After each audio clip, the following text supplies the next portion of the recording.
Hello friends, എല്ലാവർക്കും നമസ്കാരം. നിങ്ങളേവരും കാത്തിരിക്കുന്ന രേവതിയുടെയും സച്ചിയുടെയും ഇന്നത്തെ വിശേഷത്തിലേക്ക് എല്ലാ കൂട്ടുകാർക്കും സ്വാഗതം. എല്ലാവർക്കും നല്ലൊരു ദിവസം ആശംസിച്ചുകൊണ്ട് തന്നെ നമുക്ക് ഇന്നത്തെ വിശേഷത്തിലേക്ക് കിടക്കാം. അതിനു മുമ്പായിട്ട് ആരെങ്കിലും നമ്മുടെ ചാനൽ ആദ്യമായിട്ട് കാണുന്നുണ്ടെങ്കിൽ ഒന്ന് സബ്സ്ക്രൈബ് ചെയ്ത് വെക്കണം. അതിനോടൊപ്പം മാക്സിമം എല്ലാവരും ഒരു ലൈക്ക് അടിച്ചിട്ട് വീഡിയോ കാണാൻ വേണ്ടി ശ്രദ്ധിക്കണം. അപ്പൊ തുടങ്ങുമ്പോൾ തന്നെ കാണിക്കുന്നത് നമ്മുടെ വർഷ സച്ചിയോട് പറയുകയാണ്, നിങ്ങൾ എന്താ നിങ്ങൾ ഈ കാണിക്കുന്നത്, സ്റ്റോപ്പ് ഇറ്റ്, നിർത്ത്, മതി മതി നിങ്ങളുടെ തോന്നിവാസം എന്ന് പറഞ്ഞ് ദേഷ്യപ്പെടുകയാണ്. കാരണം നമ്മുടെ ശ്രീകാന്തിനെ കൊണ്ട് ഇങ്ങനെ നിർബന്ധിച്ച് ആഹാരം കഴിപ്പിക്കാൻ തുടങ്ങുവാണല്ലോ. അപ്പോഴത്തേക്ക് സച്ചിക്ക് ദേഷ്യം വന്നു. നമ്മുടെ വർഷ ദേഷ്യപ്പെട്ടപ്പം സച്ചി പറഞ്ഞു, നിർത്തടി, നീ ആദ്യം നിർത്തടി, നീ എന്തിനാടി ഇവിടെ സംസാരിക്കുന്നത്, നിന്നോട് ആരെങ്കിലും എന്തെങ്കിലും പറഞ്ഞോ? അതെ, ഇത് എന്റെ ഭർത്താവാ, എന്റെ ഭർത്താവിനെ എന്തെങ്കിലും ചെയ്തു കഴിഞ്ഞാൽ ചോദ്യം ചെയ്യാനുള്ള റൈറ്റ്സ് എനിക്കുണ്ട്. നിങ്ങൾ എന്ത് തോന്നിവാസം ഈ കാണിക്കുന്നത്? എല്ലാവരുടെയും മുമ്പില് നിങ്ങളുടെ തോന്നിവാസം വിലപ്പോവില്ല. എന്റെ ഭർത്താവിനെ വെറുതെ വിട്ടോണം. എന്റെ ഭർത്താവും ഞാനും പുറത്തുനിന്ന് ഭക്ഷണം കഴിച്ചതിന് നിങ്ങൾക്ക് എന്താ പ്രശ്നം ഇരിക്കുന്നത്? അല്ല, ഇവിടെ ചപ്പാത്തി ബാക്കിയുണ്ടെങ്കിലേ അത് വേസ്റ്റ് ആയി പൊക്കോട്ടെ, എങ്കിലും ഈ കാണിക്കുന്നത് വെറും വൃത്തികെട്ട പരിപാടിയല്ലേ. ദേ മര്യാദയ്ക്ക് എന്റെ ഭർത്താവിനെ വിടാനാ പറഞ്ഞത് എന്ന് പറഞ്ഞ് ഇങ്ങനെ വീണ്ടും ദേഷ്യപ്പെട്ടു കേട്ടോ. വീണ്ടും ദേഷ്യപ്പെട്ട സച്ചു പറഞ്ഞു, ദേ പെണ്ണെ, നിന്നെ ഞാനുണ്ടല്ലോ ചവിട്ടി ഞാൻ പുറത്താക്കുന്നൊക്കെ പറയാണ്. അപ്പോഴത്തേക്കും ആണെങ്കിൽ നമ്മുടെ രവീന്ദ്രൻ ചോദിക്കുക, എന്താ പ്രശ്നം, എന്തിനാ ഇങ്ങനെ പ്രശ്നം ഉണ്ടാക്കുന്നത്? ഞാൻ ചോദിക്കട്ടെ പക്ഷേ, ഞാനൊരു കാര്യം പറയട്ടെ, ഇവൻ പറയുന്നതിലും ന്യായമില്ലേ? നിങ്ങള് പുറത്തുനിന്ന് ഭക്ഷണം കഴിച്ചിട്ട് വരുന്നുണ്ടെങ്കിൽ അതൊന്ന് വിളിച്ചു പറയത്തില്ലായിരുന്നു നിങ്ങൾക്ക്? അല്ലാതെ നിങ്ങൾ ഇങ്ങനെ ചെയ്തത് കൊണ്ടല്ലേ, അവന്റെ ഭാര്യയല്ലേ ഇവിടെ കിടന്ന് കഷ്ടപ്പെട്ട് ചപ്പാത്തിയൊക്കെ ഉണ്ടാക്കി വെച്ചത്? നിങ്ങൾക്ക് ഒന്ന് വിളിച്ചു പറയുമായിരുന്നെങ്കിൽ അത്രയും സമയം അവള് കളയില്ലായിരുന്നല്ലോ. അപ്പോഴത്തേക്കുമാണ് വർഷ പറഞ്ഞത്, ദേ അച്ഛ, ഞാനൊരു കാര്യം പറയാം. അച്ഛ എന്നല്ല കേട്ടോ, ദേ അങ്കിളെ, ഞാനൊരു കാര്യം പറയാം. ഈ സച്ചി കിടന്ന് ഈ കാണിക്കുന്നതൊക്കെ വെറും കോപ്രായവാ. ഈ കാണിക്കുന്നതൊക്കെ അതും ലെക്കും ലെവലും ഒക്കെ ഉണ്ടായിരുന്നേ കുഴപ്പമില്ലായിരുന്നു. ഇത് കള്ളു കുടിച്ചിട്ട് കിടന്ന് കാണിക്കുന്ന വെറും കോപ്രായം മാത്രം ഇതെന്ന് പറഞ്ഞു. ഇത് കേട്ട ഉടനെ പെട്ടെന്ന് രവീന്ദ്രൻ ഞെട്ടിപ്പോയി. രവീന്ദ്രൻ ചോദിച്ചു, എന്താ സച്ചി ഞാൻ കേട്ടത് സത്യമാണോ? എന്താ നീ കള്ളു കുടിച്ചിട്ടുണ്ടോ എന്നിങ്ങനെ ചോദിക്കുകയാണ്. അപ്പോഴത്തേക്കും വർഷ പറഞ്ഞു, എന്തിനാ ചോദിക്കണത്? എന്താ കള്ളു കുടിച്ച ഒരാളെ കണ്ടാല് എനിക്ക് മനസ്സിലാകും. അല്ല ദേ, അല്ലെങ്കിൽ പിന്നെ രേവതി ചേച്ചി പറയട്ടെ, രേവതി ചേച്ചിയുടെ ഹസ്ബൻഡ് കള്ളു കുടിച്ചിട്ടില്ലേ രേവതി ചേച്ചി എന്നിങ്ങനെ ചോദിക്കുകയാണ്. രേവതി ഒന്നും മിണ്ടുന്നില്ല. കള്ളു കുടിച്ചിട്ടില്ല എന്ന് പറയാൻ പറ്റില്ലല്ലോ, അതൊരു വലിയ നുണയായി പോകും. ഏതായാലും ഇത്രയും കേട്ട ഉടനെ തന്നെ രവീന്ദ്രന് മതിയായിട്ടോ. രവീന്ദ്രന് പിന്നെ ഒന്നും പറയാനില്ലെന്നായി. കാരണം തന്റെ മകന്റെ ഭാഗത്താണ് തെറ്റ്, കള്ളു കുടിച്ചിട്ട് കിടന്ന് സൗണ്ട് വെക്കുന്നതാണ് എന്ന് മനസ്സിലായി. അതുകൊണ്ട് രവീന്ദ്രൻ എന്ത് ചെയ്തു? ഒന്നും മിണ്ടിയില്ല, പിന്നെ ഒന്നും പറഞ്ഞില്ല. അവിടെ നാണം കെട്ടത് നമ്മുടെ രവീന്ദ്രനാണ്, സച്ചിനെ സപ്പോർട്ട് ചെയ്തതുകൊണ്ട്. അതുകൊണ്ട് രവീന്ദ്രൻ നേരെ അകത്ത് കയറിപ്പോയി. അപ്പോഴത്തേക്കും ചന്ദ്ര പറഞ്ഞു, എന്തിന്റെ സൂക്കേടാടാ നിനക്ക്? നീ എന്താണ് ഇവിടെ ആർക്കും നീ സമാധാനം കൊടുക്കൂലെന്നാണോ എന്നിങ്ങനെ ചോദിച്ചു. അപ്പോഴത്തേക്കും നമ്മുടെ സച്ചു പറഞ്ഞു, ദേ നിങ്ങളോട് കൂടുതലൊന്നും പറഞ്ഞില്ലല്ലോ, എനിക്ക് പറയേണ്ടത് അത് എപ്പോഴാണെങ്കിലും ഞാൻ പറയും. അതിന് ഞാനേ ഒത്തിരി കുടിച്ചിട്ടൊന്നുമില്ല, ഞാൻ കുറച്ച് കുടിച്ചിട്ടേ ഉള്ളൂ. എന്റെ ബോധമൊന്നും നഷ്ടപ്പെട്ടിട്ടില്ല, എനിക്ക് ബോധമൊക്കെ തന്നെ ഉണ്ട് എന്നിങ്ങനെ പറഞ്ഞപ്പോഴത്തേക്കും, കുറച്ച് കുടിച്ചാലും ഒത്തിരി കുടിച്ചാലും കുടിയൻ തന്നെയാണോ എന്ന് പറഞ്ഞു. നിങ്ങക്ക് നാണമുണ്ടോ? ദേ നിങ്ങളുടെ ഒരു ചേട്ടനും ഒരു അനിയനും അല്ലേ ഈ നിൽക്കുന്നത്, അവരിങ്ങനെയൊന്നും കാണിക്കുന്നില്ലല്ലോ, പിന്നെ എന്തിനാണോ താൻ ഇങ്ങനെ കാണിച്ച് കുടുംബത്തിലുള്ളവരുടെ സമാധാനം നശിപ്പിക്കുന്നതെന്ന് ചോദിച്ചപ്പോഴത്തേക്കും, നീ കുറെ നേരമായി തുടങ്ങിയിട്ട്, നിൽക്കുന്ന രണ്ട് പുണ്യവാളം വന്നിരിക്കുന്നു. ദേ ഈ നിൽക്കുന്ന ഇവനും അല്ലേ പുണ്യവാളനാന്ന് നീ ഇപ്പൊ പറയുന്നത്? അതെ, ദേ നീ കള്ളു കുടിച്ചിട്ടില്ലടാ. നമ്മൾ രണ്ടും അല്ല കേട്ടോ, നമ്മൾ മൂന്നും ഒരു ദിവസം ഇരുന്ന് കള്ളു കുടിച്ചത് നീ മറന്നുപോയോടാ? നിങ്ങൾ മറന്നുപോയോ? പക്ഷെ ഈ സച്ചി മറന്നിട്ടില്ല കേട്ടോ എന്ന് പറഞ്ഞു. അപ്പോഴത്തേക്കും പെട്ടെന്ന് ചന്ദ്ര, നീ എന്താടാ പറയുന്നത്? എന്റെ മക്കള് കള്ളു കുടിച്ചെന്നോ? അയ്യാ, കള്ളു കുടിക്കാത്ത പുണ്യവാള, രൂപക്കൂട്ടിട്ട് വെക്ക. രണ്ടും കള്ളു കുടിച്ചിട്ടുണ്ട്. ഒരു ദിവസം എന്റെ കൂടെ ഇരുന്ന് ബീറും അടിച്ചിട്ടുണ്ട്. ഇവര് ആരും കാണാതെ ചെയ്യുന്നു, ഞാൻ എല്ലാവരും കണ്ടോണ്ട് ചെയ്യുന്നു, അപ്പൊ എനിക്കാണല്ലോ കുറ്റം എന്നിങ്ങനെ പറഞ്ഞപ്പോഴത്തേക്കും പെട്ടെന്ന് ശ്രുതി ചോദിച്ചു, അല്ല ശ്രുതി കള്ളു കുടിക്കുവോ? അത് പിന്നെ ശ്രുതി ഒരു തവണ ടേസ്റ്റ് നോക്കിയത് എന്ന് പറഞ്ഞപ്പോഴത്തേക്ക് ശ്രുതി, കേറി ബാ, അകത്തേക്ക് കയറി ബാ എന്ന് പറഞ്ഞ് റൂമിലേക്ക് അങ്ങ് ശ്രുതി ദേഷ്യം വന്ന് പോയി. പുറകെ നമ്മുടെ ശ്രുതിയാണെങ്കിൽ ശ്രുതി എന്ന് വിളിച്ചുകൊണ്ട് അങ്ങ് പോവുകയാണ്. അപ്പോഴത്തേക്ക് വർഷ പറഞ്ഞു, ബാ ശ്രീകാന്തേ, ഇവിടെ നിന്നേ നമ്മൾ സംസാരിച്ച് നമ്മുടെ സമയം വേസ്റ്റ് ചെയ്യുന്ന എന്തിനാ? ഇങ്ങനെ എന്തെങ്കിലും കൂത്ത് കാണിക്കട്ടെ എന്ന് പറഞ്ഞ് അകത്ത് കയറി പോവാണ്. നമ്മുടെ ശ്രുതിയും പോയി അകത്ത് കയറി. അപ്പോഴത്തേക്കും ചന്ദ്ര പറഞ്ഞു, എടി നിനക്കിപ്പോ സമാധാനം ആയല്ലോ. അവനെ കുത്തി ഇളക്കി വിട്ടത് നീ അല്ലേടി? അയ്യോ, ഭർത്താവിന് ഭാര്യയോട് എന്തൊരു സ്നേഹം, ഒലിക്കുവാണല്ലോ സ്നേഹം. അല്ലെങ്കിലും എനിക്ക് അറിയായിരുന്നു ഈ സ്നേഹം കണ്ടപ്പോഴേ കുടിച്ചിട്ടുണ്ടെന്ന്. അല്ലാതെ ബോധമുള്ളപ്പം ഇവൻ നിന്നെ സ്നേഹിക്കുവോ? ആർക്കെങ്കിലും നിന്നെ സ്നേഹിക്കാൻ പറ്റുമോടി? അവള് ഓരോന്ന് കുത്തിത്തിരിപ്പ് ഉണ്ടാക്കി കൊടുത്തിട്ട്. അപ്പൊ സച്ചു പറഞ്ഞു, ദേ നിർത്തുന്നുണ്ടോ?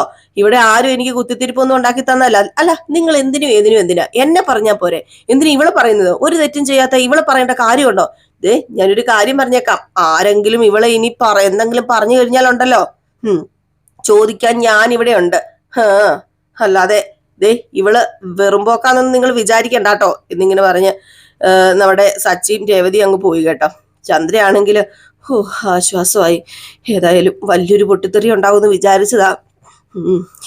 ഇതിൽ അവസാനിച്ചല്ലോ എന്ന് പറഞ്ഞ് റൂമിലേക്ക് അങ്ങ് പോയി. അപ്പോഴത്തേക്കും കിച്ചണിലേക്കാട്ടോ രേവതി പോയത്. സച്ചിൻ പുറകെ പോയായിരുന്നു. അപ്പം സച്ചു പറഞ്ഞു, രേവതി എങ്കിൽ ഭക്ഷണം കഴിക്കാം, വന്നിരിക്കുക എന്ന് പറഞ്ഞപ്പോ, എനിക്ക് ഭക്ഷണം വേണ്ട, ഒന്നും വേണ്ട, മതിയായി സച്ചേട്ടൻ, മതിയായി, എനിക്ക് വയറ് നിറഞ്ഞു. രേവതി നീ ഒന്നും കഴിച്ചില്ലല്ലോ, എനിക്കൊന്നും വേണ്ടെന്ന് പറഞ്ഞില്ലേ? ഇനി എന്തിനാ കഴിക്കേണ്ടത്? ആൾക്കാരുടെ വായിലിരിക്കുന്ന മുഴുവൻ ഞാൻ കേട്ടില്ലേ? നിങ്ങളുടെ ഭാര്യ ആയതുകൊണ്ട് ഞാനൊരു കുടിയന്റെ ഭാര്യയായി. നിങ്ങൾ എന്താ ഈ കാണിക്കുന്നത്? നിങ്ങളോട് ഞാൻ ഇന്ന് പോയപ്പോ പറഞ്ഞതല്ലേ ഇവിടെ പ്രശ്നം ഉണ്ടാക്കരുത്, ഇവിടെ വഴക്കൊന്നും ഉണ്ടാക്കരുത് എന്ന്. എന്തിനാ പിന്നെ നിങ്ങൾ ഇങ്ങനെ എപ്പോഴും വഴക്കുണ്ടാക്കി എന്നെ ദ്രോഹിക്കുന്നത് എന്തിനാ? കുടിയന്റെ ഭാര്യയാണല്ലോ, കുടിയന്റെ ഭാര്യ ആർക്കും എന്തും പറയാം. പിന്നെ നിങ്ങൾ എന്തിനാ ഇങ്ങനെ കിടന്ന് ഓരോരുത്തരോട് തർക്കിക്കുന്നത്? മുഴുകുടിയൻ എന്നിങ്ങനെ പറഞ്ഞപ്പോഴത്തേക്കും, അതിന് ഞാൻ കുറച്ച് കുടിച്ചതല്ലേ ഉള്ളൂ. കുറച്ച് കുടിച്ചാലും ഒത്തിരി കുടിച്ചാലും കുടിയൻ തന്നെയാ. അതെ, കഴിഞ്ഞ ദിവസം ഉണ്ടല്ലോ, ഒരു ദിവസം പല്ലി വീട് കിടന്നില്ലേ സാമ്പാറില്, അന്ന് നിങ്ങൾ എന്തൊക്കെ പ്രശ്നം ഉണ്ടാക്കി? അതിൽ വിഷവാ, അങ്ങനെയാ ഇങ്ങനെയാന്നും പറഞ്ഞുകൊണ്ട്. അല്ല, ആ പല്ലി മുഴുവനല്ല, ആ പല്ലി കുറച്ച് ഒരു കഷ്ണോ വീണ് കിടന്നിരുന്നെങ്കിൽ ആ ചോറ് നിങ്ങൾ കഴിക്കുമായിരുന്നോ? അതുപോലെ ആ സാമ്പാർ നിങ്ങൾ കഴിക്കുമായിരുന്നോ? ഇല്ലായിരുന്നല്ലോ. അപ്പൊ വിഷം അത് ഇച്ചിരി ആണെങ്കിലും ഒത്തിരി ആണെങ്കിലും വിഷം തന്നെയാ. അത് മനസ്സിലാക്കാനുള്ള ബുദ്ധിയും ബോധം പോലും നിങ്ങൾക്കില്ലല്ലോ. നിങ്ങൾ കാരണം നാണം കെടുന്നത് ഞാനാ, അറിയാമോ? എല്ലാവരും എന്നെ ഒരു കുടിയന്റെ ഭാര്യയായിട്ട് ഇവിടെ കാണുന്നത്. ഞാൻ കാരണമാണല്ലോ നിങ്ങൾ കുടിയനായത്. അങ്ങനെയും ഒരു പറച്ചിലുണ്ട്. അല്ലെങ്കിലും അങ്ങനെയാണല്ലോ, എല്ലാ കുറ്റവും എനിക്കാണല്ലോ, എനിക്ക്. അപ്പോഴത്തേക്ക് രേവതിയോട് സച്ചു പറഞ്ഞു, രേവതി നീ ഒന്ന് നീ വയലന്റ് ആകാതെ. ദേ ഞാൻ സൈലന്റ് ഒക്കെ തന്നെയാ, എന്നെ കൊണ്ട് വയലന്റ് ആക്കിക്കുന്നത് നിങ്ങൾ തന്നെയാ. മടുത്തു ഞാൻ, ജീവിതം മടുത്തു എനിക്ക്. ഞാൻ എന്ത് തെറ്റാ നിങ്ങളോട് ചെയ്തത്? നിങ്ങളോട് ഞാൻ എന്തെങ്കിലും തെറ്റ് ചെയ്തിട്ടുണ്ടോ? രാവിലെ മുതൽ വൈകിട്ട് വരെ ഇവിടെ കിടന്ന് പണിയെടുക്കുക. വേണ്ട, ഇനി അത് പറയുന്നില്ല. ഇനി അത് പറഞ്ഞാൽ ഇനി അതിന്റെ പേരിൽ അടുത്ത പ്രശ്നമായി. ദേ സച്ചേട്ടാ, ദേവി എന്നെ ഉപദ്രവിക്കരുത്.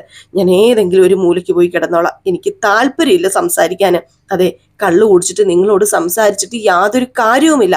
എന്തിനാ വെറുതെ ഞാൻ കള്ളു കുടിച്ച് നിങ്ങളോട് സംസാരിച്ച് എന്റെ ടൈം വേസ്റ്റ് ചെയ്യണത്?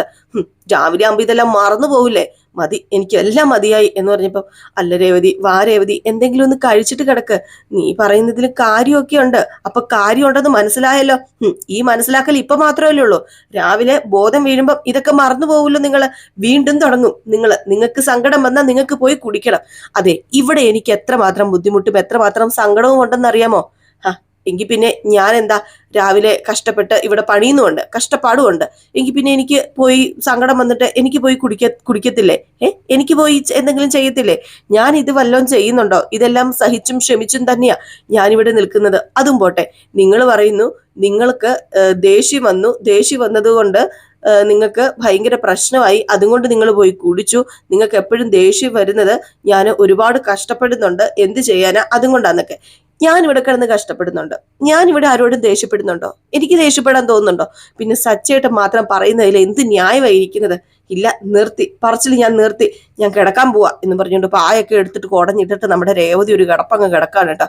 സച്ചി ഇനിയിപ്പോ എന്ത് ചെയ്യാനാ, കയറി കിടക്കാന്ന് പറഞ്ഞുകൊണ്ട് സച്ചിയും കയറി കട്ടിലേക്ക് കിടന്നു. പിന്നെ കാണിക്കുന്ന സീൻ എന്ന് പറഞ്ഞിട്ടുണ്ടെങ്കിൽ രാവിലെ ആകുകയാണ്. അപ്പൊ രാവിലെ ആകുമ്പോഴത്തേക്ക് നമ്മുടെ വർഷയ്ക്ക് രേവതി കൊണ്ടുപോയി കോഫി കൊടുക്കാൻ കേട്ടോ. അപ്പം നമ്മുടെ വർഷ പറഞ്ഞു, വാവു, ഇത് എന്ത് ടേസ്റ്റ് ചേച്ചി, എന്നും ഓരോ ടേസ്റ്റാ. അതെ, ഷെഫായ ശ്രീകാന്തിന് പോലും ഇങ്ങനെ ഉണ്ടാക്കാൻ അറിയില്ല. ചേച്ചിയുടെ കയ്യിൽ എന്ത് മാജിക്കായിരിക്കണത്, ഇത്ര നന്നായിട്ട് ഉണ്ടാക്കാനായിട്ടോ. വാവു, കുടിച്ചിട്ടും ഉണ്ടല്ലോ, കൊതി അങ്ങോട്ട് തീരുന്നില്ല. നമുക്ക് ഇങ്ങോട്ട് ഇറക്കാൻ തോന്നുന്നില്ല, അതുപോലെ ടേസ്റ്റ് തോന്നുക. പിന്നെ ചേച്ചി ഇന്നലെ നൈറ്റ് കുറച്ച് പ്രശ്നമായി, ചേച്ചിക്ക് നന്നായിട്ട് ഫീൽ ചെയ്തു എന്ന് മനസ്സിലായി. അല്ല, ആരുടെ ഭാഗത്താ തെറ്റ്, ആരുടെ ഭാഗത്ത് ശരിയെന്ന് ചേച്ചിക്ക് അറിയാലോ. ഞാനത് പ്രത്യേകിച്ച് ചേച്ചിയോട് പറഞ്ഞു തരേണ്ട കാര്യമൊന്നുമില്ലല്ലോ. ആവശ്യമില്ലാതെ അദ്ദേഹം ഓരോന്ന് പറഞ്ഞ് പ്രശ്നം ഉണ്ടാക്കുന്നത് എന്ത് ചെയ്യാനാ. എനിക്കാണെങ്കിൽ ദേഷ്യം വന്നു. ചേച്ചിയോട് എല്ലാ ദിവസവും ഇങ്ങനെ തന്നെയാണല്ലേ, എങ്ങനെയാ ചേച്ചി ഇത് സഹിക്കുന്നത്? ഓഹ്, ഞാനെങ്ങാണോ ആയിരുന്നെങ്കിലും ഉണ്ടല്ലോ എന്ന് പറഞ്ഞപ്പോഴത്തേക്ക് നമ്മുടെ രേവതി ഇതൊന്നും കേൾക്കാതെ അങ്ങ് മാറി അങ്ങ് പോവുകയാണ് കേട്ടോ. കാരണം രേവതിക്ക് കേൾക്കാനുള്ള താല്പര്യമില്ല. അപ്പോഴത്തേക്ക് നമ്മുടെ ശ്രുതി ഇറങ്ങി വന്നു. അപ്പൊ ശ്രുതി ഇറങ്ങി വന്നതും ഗുഡ് മോർണിംഗ് വർഷ എന്ന് പറഞ്ഞപ്പം വർഷ പറഞ്ഞു, ആ ഗുഡ് മോർണിംഗ് ശ്രുതി ചേച്ചി എന്ന് പറഞ്ഞു. അപ്പോഴത്തേക്കും വീണ്ടും ചായ കൊടുത്തു കേട്ടോ നമ്മുടെ ശ്രുതിക്ക്. അപ്പം താങ്ക്സ് രേവതി എന്നിങ്ങനെ പറഞ്ഞു. അപ്പൊ വർഷ പറഞ്ഞു, അതെ ചേച്ചിയും കോഫി എടുത്തിട്ട് വരാൻ പറഞ്ഞു. അപ്പൊ രേവതി പറഞ്ഞു, ഞാൻ പിന്നെ കുടിച്ചോളാം. എങ്കിൽ പിന്നെ ഇവിടെ ഇരിക്കുക, എപ്പം നോക്കിയാലും ജോലി ജോലി ജോലി, കുറച്ച് റെസ്റ്റ് ഒക്കെ വേണ്ടേ. ദേ ഇവിടെ ഇരിക്കുക ചേച്ചി, നമുക്ക് സംസാരിച്ചിരിക്കാന്ന് പറഞ്ഞു. അപ്പൊ നമ്മുടെ വർഷ എവിടെയുണ്ട്, അതുപോലെ ശ്രുതിയുണ്ട്, ഇപ്പൊ രേവതിയുണ്ട് കേട്ടോ. അങ്ങനെ നമ്മുടെ വർഷ ചോദിച്ചു, അല്ല ശ്രുതി ചേച്ചി കോഫി നന്നായിട്ടില്ലേ? നന്നായിട്ടുണ്ട്, ഇത് തന്നെയല്ലേ കുടിക്കുന്നത്? അല്ല എങ്കിലും ദേ നമ്മളുണ്ടല്ലോ, എന്തെങ്കിലും നന്നായാലേ അപ്പൊ തന്നെ അപ്രിഷ്യേറ്റ് ചെയ്യണം. അപ്രിഷ്യേറ്റ് ചെയ്താൽ അവർക്ക് നന്നായിട്ട് വീണ്ടും ഉണ്ടാക്കാൻ പറ്റുമല്ലോ. പിന്നെ എനിക്ക് ഈ കുക്കിനെ കുറിച്ചൊന്നും അറിയില്ല. അല്ല അറിയാമോ ശ്രുതി ചേച്ചിക്ക് അറിയാമോ? അത് പിന്നെ എനിക്കും കുക്കിംഗ് അറിയാം, അത്യാവശ്യം അറിയാം. അല്ല അതെപ്പോഴാ പഠിച്ചത്? ചെറുപ്പത്തിലേ പഠിച്ചതാ, അമ്മ ചെയ്യുന്നത് നോക്കി നോക്കി പഠിച്ചതാ. അപ്പം നമ്മുടെ രേവതിയോട് പറഞ്ഞു, അതെ ചേച്ചിയുടെ ഹസ്ബൻഡിന് കുക്കിംഗ് അറിയാമോ? സച്ചേട്ടന് സച്ചേട്ടന് കുക്കിംഗ് അറിയത്തില്ലെങ്കിലും വേറൊരു കാര്യം അറിയാം, ദിവസവും വഴക്കുണ്ടാക്കാന്, കുടിച്ചിട്ട് വന്ന് വഴക്കുണ്ടാക്കാന്. അത് മാത്രമല്ല അയാൾക്ക് അറിയത്തുള്ളൂ. അല്ല ചേച്ചി, ശ്രുതി ചേച്ചിയുടെ ഭർത്താവിന് ഭക്ഷണമൊക്കെ ഉണ്ടാക്കാൻ അറിയാമോ? അത് പിന്നെ എനിക്കറിയില്ല, അങ്ങനെ ഒരു ഭക്ഷണം ഉണ്ടാക്കാറൊന്നുമില്ല, അടുക്കള കയറാറ് പോലും ഇല്ല. അല്ല ഞാനൊരു കാര്യം ചോദിക്കട്ടെ, ഇന്നലെ എങ്ങാണ്ട് പറഞ്ഞല്ലോ, സച്ചേട്ടൻ പറഞ്ഞല്ലോ ശ്രുതി ചേച്ചിയുടെ ഹസ്ബൻഡ് കള്ളു കുടിക്കുമായിരുന്നെന്ന്. അല്ല അതൊന്ന് നിയന്ത്രിച്ചേക്കണം കേട്ടോ, ഇച്ചിരി കുടിച്ചാലും അത് ശരിയാവില്ല. അത് പിന്നെ തുടർന്ന് കഴിഞ്ഞാലേ ദിവസവും രേവതി ചേച്ചിയുടെ ഹസ്ബൻഡിനെ പോലെ കള്ളു കുടിച്ചിട്ട് വരും, അതൊന്ന് നിയന്ത്രിച്ചേക്കണം എന്ന് പറഞ്ഞു. അപ്പൊ രേവതിയുടെ മുഖം അങ്ങോട്ട് മാറിയിട്ടോ. അപ്പോഴത്തേക്ക് രേവതിയോട് ചോദിച്ചു, അല്ല ചേച്ചിക്ക് ഞാൻ പറയുന്നതൊക്കെ വിഷമമായോ? അയ്യോ ഞാൻ വേറൊന്നും ഉദ്ദേശിച്ചല്ലാട്ടോ പറഞ്ഞത്, ഞാന് ഉള്ള കാര്യം അങ്ങ് പറഞ്ഞതേ ഉള്ളൂ എന്ന് പറഞ്ഞിപ്പം നമ്മുടെ ശ്രീകാന്ത് അല്ല സോറി ശ്രുതി പറഞ്ഞു, അത് പിന്നെ എൻ്റെ ഭർത്താവ് വെള്ളം ഒന്നും അടിക്കാറില്ല, എൻ്റെ ഭർത്താവ് ഞാൻ പറയുന്ന അതേപടി അനുസരിക്കും, എന്തും കേൾക്കും, എൻ്റെ ഭർത്താവേ പാവ എന്നിങ്ങനെ പറഞ്ഞപ്പോഴത്തേക്ക് വർഷം പറഞ്ഞു, പാവം എൻ്റെ ഭർത്താവും പാവം ഉണ്ട് കേട്ടോ, ഞാൻ പറയുന്നത് മാത്രമേ കേൾക്കത്തുള്ളൂ, ഞാൻ പറയുന്നത് എന്തും ചെയ്യും, എൻ്റെ എല്ലാ ആഗ്രഹങ്ങളും സാധിച്ചു തരും.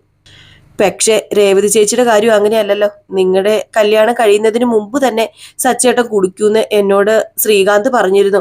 അതുകൊണ്ട് ചേച്ചീനെ തെറ്റ് പറയാൻ പറ്റില്ല കേട്ടോ. ദേ ഞാനും ശ്രുതി ചേച്ചിയും ഇപ്പോഴേ കൺട്രോൾ വെച്ചില്ലെങ്കിലേ അവരും ചേച്ചിയുടെ ഹസ്ബൻഡിനെ പോലെ തന്നെയാകും. അതുകൊണ്ടാണ് ഞാൻ പറഞ്ഞത്. രേവതി ചേച്ചിക്ക് കിട്ടിയ ഹസ്ബൻഡ് മുഴുകുടിയനായിപ്പോയി, ഒരു വാട്ടർ ടാങ്കർ പോലെയാ. എന്ത് ചെയ്യാനാ, നമ്മുടെ ഹസ്ബൻഡ് ഉണ്ടല്ലോ, നമ്മുടെ ഹസ്ബൻഡുകള് പാവങ്ങളല്ലേ. നമ്മൾ മെയിൻറ്റെയിൻ ചെയ്തോണ്ട് പോയിട്ടുണ്ടെങ്കിൽ അതിനേക്കാളും പാവങ്ങളായി പോവും.